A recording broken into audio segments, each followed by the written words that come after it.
ce que vous devez savoir sur la polymyosite.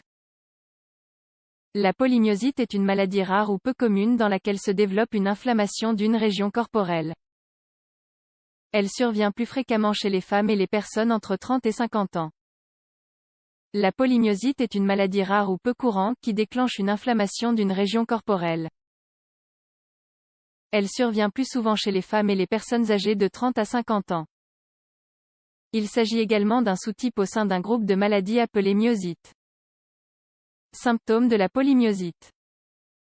En règle générale, ce trouble est systémique. Autrement dit, il peut affecter n'importe quelle zone du corps. La plupart du temps, la personne souffre d'une série d'altérations ou de signaux qui peuvent être liés à la maladie. Les symptômes apparaissent progressivement et s'aggravent avec l'évolution de la polymyosite.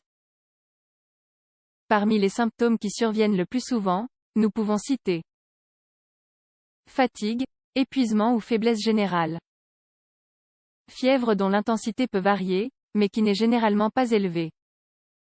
Changement cutané qui se regroupe sous le nom de dermatomyosite, une maladie qui entraîne un gonflement de la peau et la formation d'éruptions cutanées. Sensibilité de la peau au niveau des zones affectées. Douleur ou gêne intense dans les muscles. Cette sensation s'intensifie après une activité physique plus ou moins importante. Raideur matinale dans les articulations impliquées.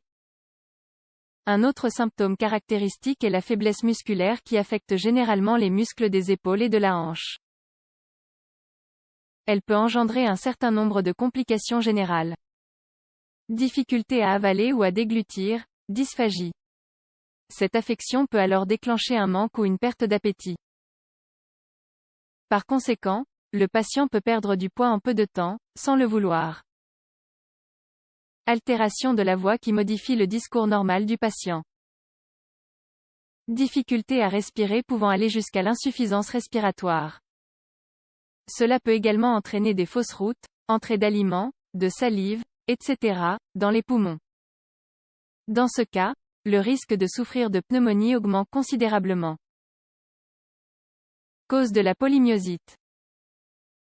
À l'heure actuelle, la cause ou le déclencheur de ce trouble n'a pas été identifié. Cependant, des études récentes ont trouvé des caractéristiques similaires avec les maladies auto-immunes. Dans ce cas, les cellules de notre organisme attaquent par erreur les tissus internes, les dégradant de manière progressive. D'autre part, la polymyosite pourrait également être causée par une infection. Diagnostic. L'équipe médicale effectue un ensemble de tests pour établir le diagnostic. Parmi les procédures les plus courantes, nous trouvons examen physique. Les spécialistes vérifient les symptômes du patient, son histoire et ses antécédents cliniques, parents qui ont pu souffrir de la même maladie. Biopsie musculaire. Une petite quantité de muscle affecté est prélevée et analysée en laboratoire. Imagerie interne. Par exemple, en utilisant la résonance magnétique, ou IRM, sur les muscles affectés. Usage de l'électromyographie pour vérifier l'état des nerfs et des muscles de la zone concernée. D'autres examens de routine tels que l'analyse de sang et d'urine. Traitement de la polymyosite.